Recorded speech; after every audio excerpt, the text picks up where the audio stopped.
Hi అండి, అందరికీ నమస్కారం అండి. ఫ్రెండ్స్, మనకి ఇప్పుడిప్పుడే మరొక బ్రేకింగ్ న్యూస్ అప్డేట్ అయితే రావడం జరిగిందండి. అది కూడా తిరుమలలో మంత్రి రోజాకు అమరావతి సెగ అంటూ మనకు ఒక లేటెస్ట్ అప్డేట్ అయితే ఇప్పుడే రావడం జరిగిందండి. అయితే తిరుమలలో ఏం జరిగింది ఏంటి అనేది మనం క్లియర్గా తెలుసుకుందామండి.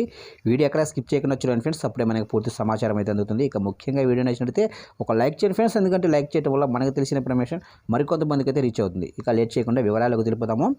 మంత్రి రోజాకు అనూహ్య ఘటన ఎదురైంది. తిరుమల వేదికగా అమరావతి నినాదాలు వినిపించాయి. మంత్రి రోజా శ్రీవారి దర్శనం చేసుకునేందుకు తిరుమల వచ్చారు.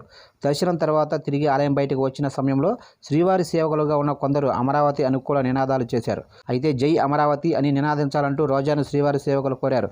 దీంతో షాక్ అయిన రోజా శ్రీవారి సేవకు వచ్చి ఇదేంటి అంటూ అక్కడి నుంచి వెళ్లిపోయారు. ఏపీలో ఎన్నికల వేళ తిరుమలలో అమరావతి అనుకూల నినాదంతో మంత్రి రోజాను అడ్డుకునే ప్రయత్నం జరిగింది. మంత్రి రోజా తరచూ శ్రీవారిని దర్శించుకుంటారు.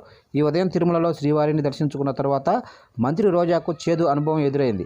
స్వామివారి దర్శనం చేసుకుని ఆలయం వెలుపలకు వచ్చిన రోజా వద్ద జై అమరావతి అంటూ శ్రీవారి సేవకులు నినాదాలు చేశారు. జై అమరావతి అని నినాదించాలంటూ రోజాను శ్రీవారి సేవకులు కోరారు. శ్రీవారి సేవకు వచ్చి ఇదేంటంటూ మంత్రి రోజా వెళ్లిపోయారు. అయితే శ్రీవారి సేవకులుగా ఉంటూ ఆలయ సమీపంలో ఈ నినాదాలపైన అధికారులు ఆరా తీస్తున్నట్లు తెలుస్తుంది. శ్రీవారి సేవకులుగా అమరావతి ప్రాంతానికి చెందిన వారు ఈ నినాదాలు చేస్తున్నట్లు చెప్తున్నారు. ఏపీలో వైసీపీ అధికారంలోకి వచ్చిన తరువాత 3 రాజధానుల వ్యవహారం తెర మీదకు వచ్చింది.